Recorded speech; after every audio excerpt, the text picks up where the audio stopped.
Putin's worldview will always stem from the operations he did during the Cold War and then all the sneaky operations he did to get him into power. And they work, they play for Moscow. He also is a human manipulator. He knows that this is a guy who, when they bring him a psychological workup of Steve Witkoff or Donald Trump or Jared Kushner, he reads it and takes it seriously. Whereas Trump and Witkoff and Kushner all want to play fast and loose by, seat of their pants. I negotiated $1 million deal, multi-million dollar deals. Putin is waiting for that with the entirety of Russian intelligence knowledge behind him, like like a lion who is just waiting with his mouth behind a facade that says, put your head in here for $20.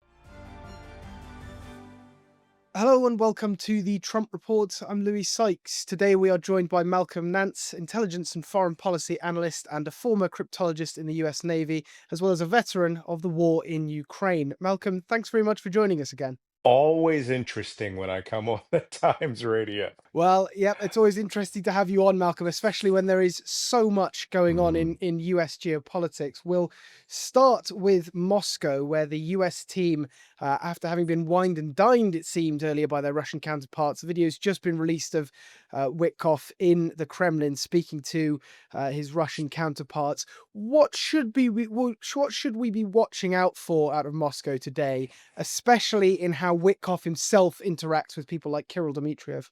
Well, the first thing you need to understand, and I wrote a whole book about this called The Plot to Destroy Democracy back in 2016, 2017, is that Moscow has the ability to build narrative frameworks around people that they see as potential assets or people who could work within the Russian interest. They built this framework around Donald Trump to where Donald Trump's own personal view of Russia is Russia's view of how they want Donald Trump to see Russia. So technically, he has a golden gilded frame around him in which his perspective, his rose colored glasses, were built by Moscow, fitted by him, and now he thinks that they're his. Witkoff is exactly the same. Let me explain something to you. Every week I go on a podcast with Michael Cohen, Donald Trump's former personal attorney, and Lev Parnas, who is his negotiator for Russia and Ukraine, in a little segment I call Two Felons and a Spy.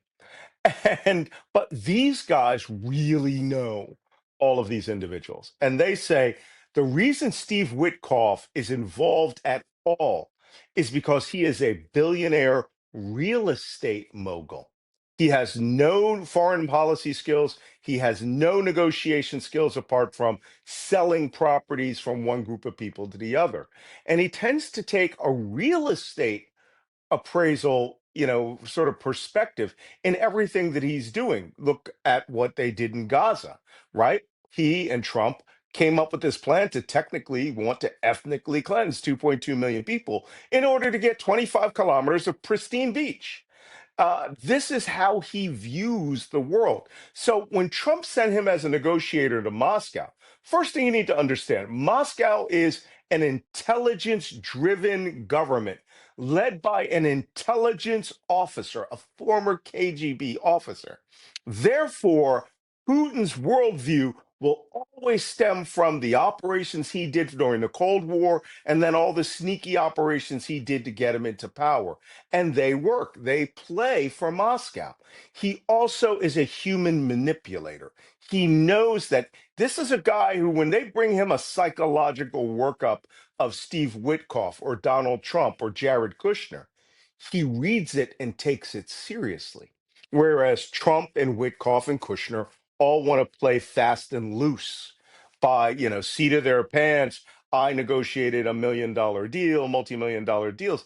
Putin is waiting for that with the entirety of Russian intelligence knowledge behind him, like like a lion who is just waiting with his mouth behind a facade that says, put your head in here for $20. Donald Trump and Witkoff want to put their head in that sign for $20. The New York Times and the Wall Street Journal have finally caught up to my evaluation that Trump and Witkoff are completely 100% motivated by getting money out of Moscow and earning money from deals in the post-Ukraine war and freeing up, what they now, New York Times, I believe, said $2 trillion of potential personal wealth could go to Trump and his family by using the United States in an effort to essentially sell Ukraine's land to Russia. And that's what's really at stake. It's a real estate deal in which Russia wants the remaining 15% of Donbas and Luhansk, wants to own Zaporizhia, Kherson, and Crimea forever. That's what they think Donald Trump is here to sell them. And they are doing a great job of manipulating them. Oh, by the way, I have no idea what Jared Kushner's doing here. He's just there to, hold the money.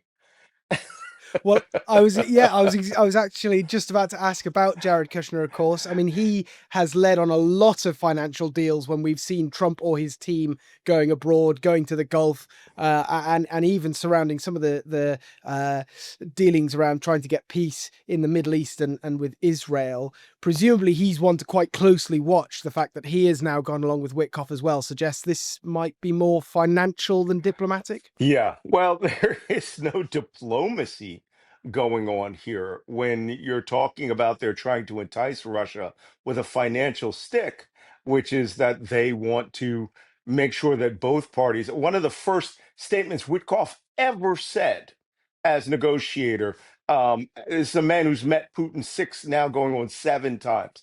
No other world leader, maybe except for Xi Jinping, has ever met Putin this much, right? So take that what it will. As a good human intelligence officer, it's always good to have, a face-to-face meeting with your asset so that you could make sure that he's calibrated properly for what you want. And I'm not joking. This is how Moscow views anyone they interact with. Witkoff, on the other hand, is so charmed by their money, so charmed by the potentials that he could see of investing in, buying railroads across Russia and uranium mines or whatever. I mean, almost like 1989 was happening again and the former Soviet Union is being sold off. Only Putin is promising these things, promising the potential of billions, if not trillions, knowing full well none of that's going to be given to them. Jared Kushner, on the other hand, is Donald Trump's bagman. He is the future Trump, right? He's related to Ivanka. He can say they hold him at arm's length to say, "I'm not making any money off these deals." No, the Trump organization is making the money. You are getting people to come to the table as the son-in-law of the president of the United States.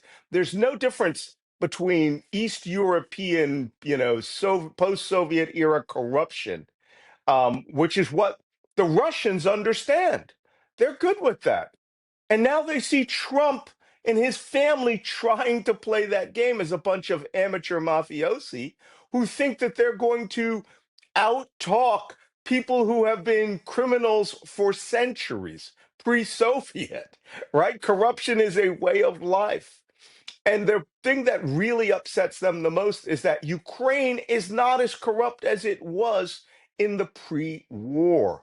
And they can't be bought anymore because they are paying for every meter of Ukrainian land with lives and the trauma of their women and children at night. And so therefore, they only have a stick to beat Ukraine with. The problem for Donald Trump is that he has no leverage with Zelensky. None. If he says, well, we're going to help end the war, that's not leverage. If he says, I would help you get back all your provinces in Crimea, that would be leverage. Trump thinks he's going to go in there and make these deals with Ukraine, and Ukraine will just be so grateful that they will give him 50% of all profits. That's what the negotiating figure is out of the 19 points that are there. The United States is supposed to. It's almost like the Marshall Plan after World War II. Instead of dropping that $1 trillion to rebuild all of these future trading partners, it'd be the Marshall Plan where we get 50% of all profits for the future. I mean, it's amazing. And we've seen we talk about the sort of influence and intelligence efforts going on in Mm. Moscow while this meeting's Oh happening. We've yeah, seen just ahead of the meeting, Russia claim they've taken Pokrovsk in eastern Ukraine and then also Vovchansk in the north of Ukraine. There's also been harsh words from Putin himself while the talks were going on, saying that Russia's ready for war with Europe, but that Europe are somehow the aggressors in that situation. It's presumably no coincidence that a lot of this harsh language is coming out right as these talks are going on. sure. And you know, the Moscow's negotiating principle, and I got this from Lev Parnas himself, who, if you ever want to see a great story, there's Rachel Maddow did a documentary that was Emmy nominated called From Russia with Lev. And it talks about his hardball, hard school negotiating tactics, which he, of course, learned from Russia because he was there with Rudy Giuliani to intimidate Zelensky into a false investigation of Joe Biden and his son. And it didn't work out. And that's half of the ire that Trump has against Ukraine is that to the point where now with the the scandal that's going on in Ukraine with regards to energy, people who are profiteering off the energy sector, Trump is practically ready to do the reverse. He's practically ready to sick the FBI against Ukrainian politicians. So for Trump to view Moscow's proclamations as serious, he doesn't care. He doesn't care at all. All of these, how can I put it? When Moscow speaks, they speak to various audiences. These threats against the United Kingdom, right? You were going to use one of our nuclear powered atomic warhead missiles, or our hypersonic missiles when we can destroy Coventry in a tenth of a second, and we can cover England from Brighton to Edinburgh with radiation. Really? Did you forget about Britain's nuclear deterrence and its Trident ballistic missile submarines? They know all that, right? This is a game that's being played for the vulnerable people in cyberspace who would pick up this threat and go, "Oh my God, Moscow's threatening nuclear annihilation." Same thing with lying about victories on the battlefield, right? Let me tell you something about Vovchance, okay? They took Vovchance on the first day of the war in 2022.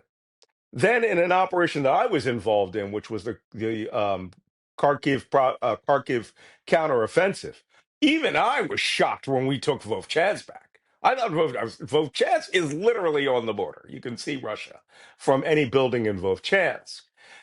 It took them 3 years to make enough inroads to take Vovchance, and the town is a wreck. It's a ruin.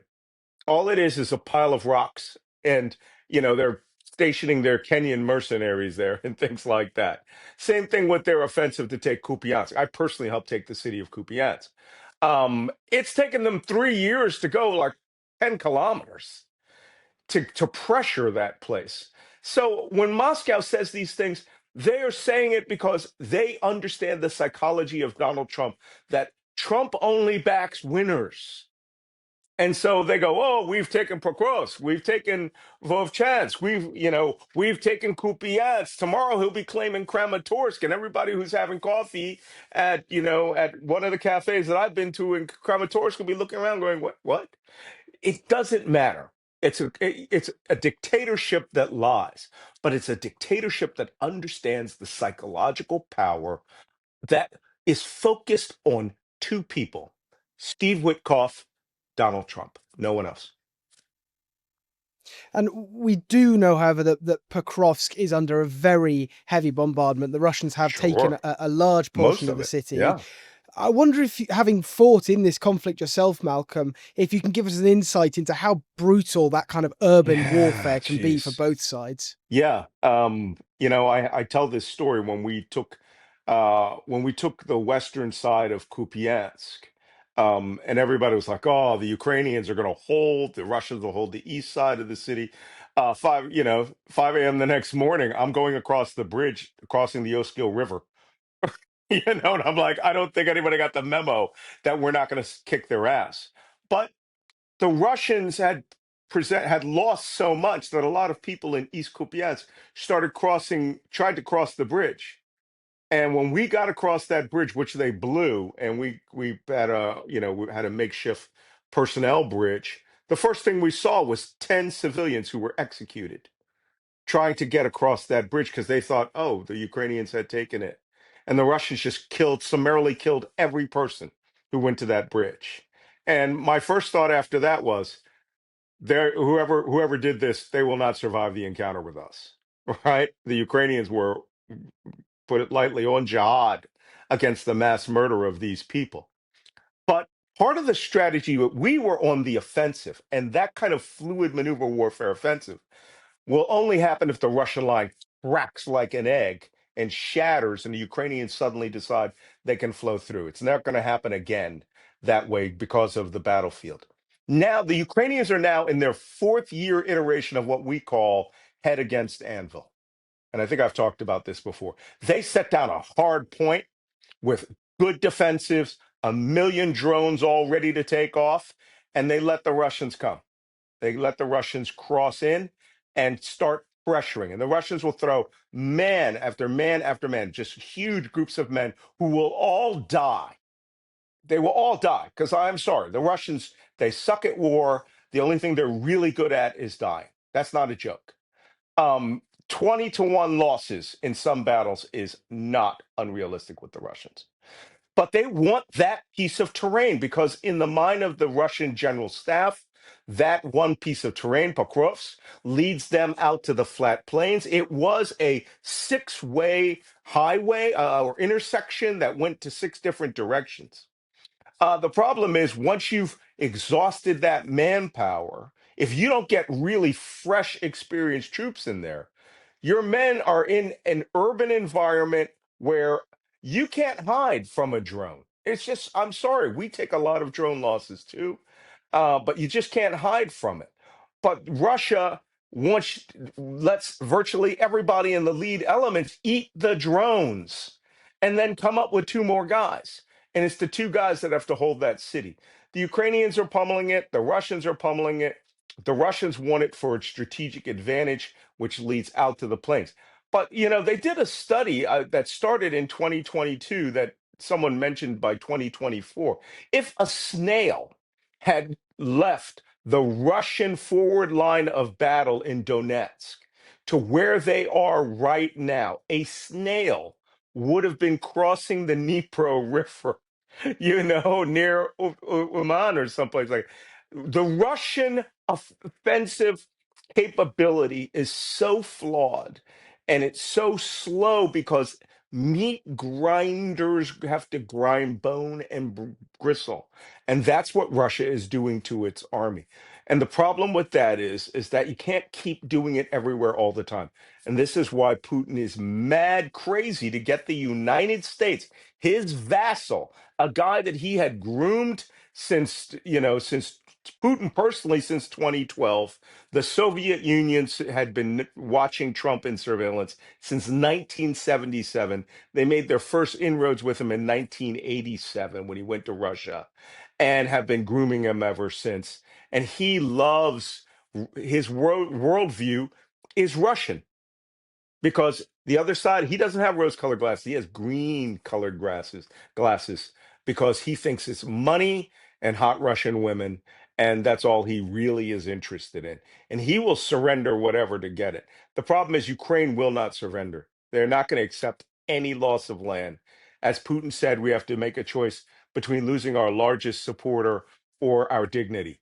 Well, bye. They're not going to lose their dignity. Well, yeah, and coming back to the White House, I mean, it's been a Mm. big week for US foreign affairs. We've got Yeah. these negotiations going on as we speak, but the US is also continuing to build up forces in the Caribbean. Last time we spoke, you said a carrier would be a pretty worrying sign of some sort of imminent action. The USS Gerald R. Ford is now in the region. How worried should we be? Well, last time we spoke, it was off of Italy, and it had just been ordered to go there, and it took 2 weeks to get there. The point is, okay, we've already seen some signs, and I'm not going to say that this is breaking news, but it's certainly breaking analysis because people are not reading the Washington Post article uh, about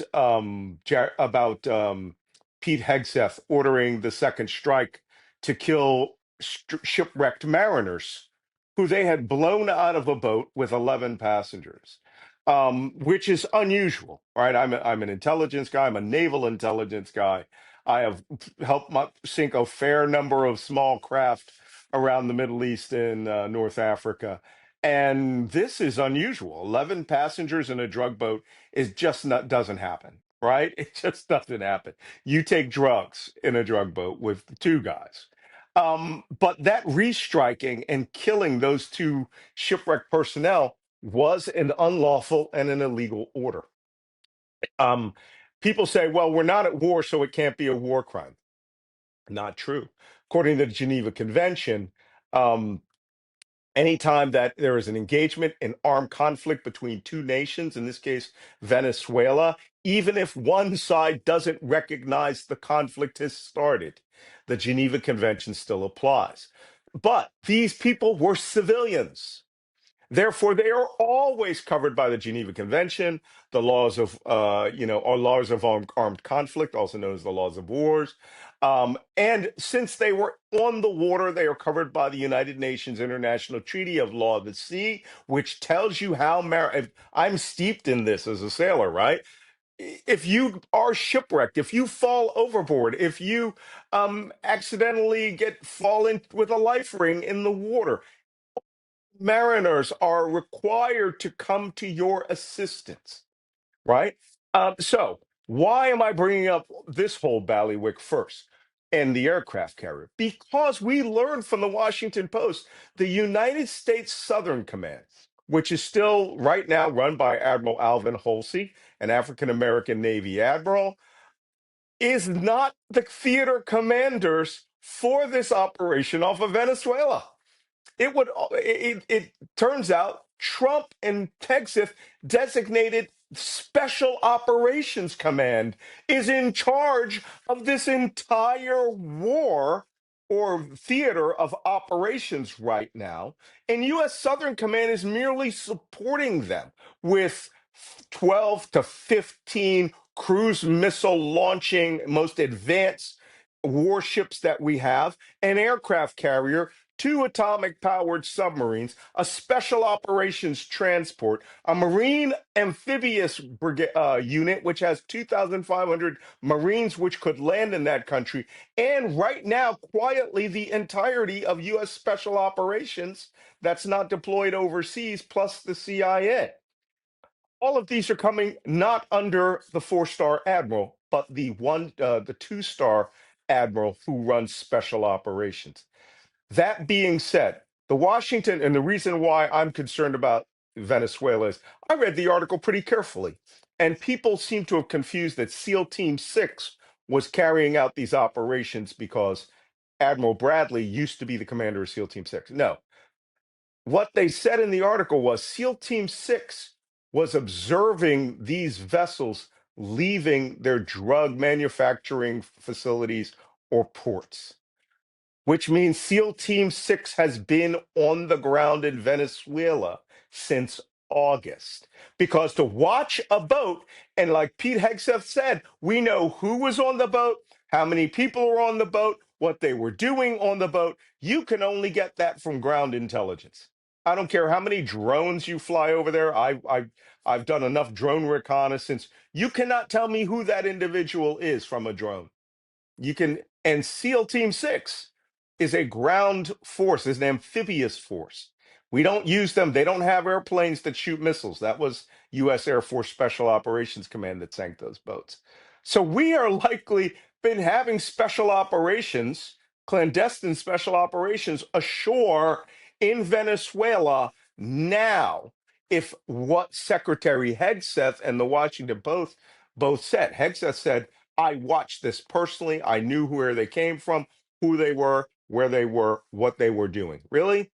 Either you have now CIA assets could be there, but most likely there's somebody there sitting in a swamp and in chest deep in water, or in a hotel room, or in an Airbnb, or in a small craft of on a kayak, who has been monitoring these things. That's ground intelligence, and the only way you could say what you said with SEAL Team 6 or any other SEAL Special Operations Unit is if you're on the ground.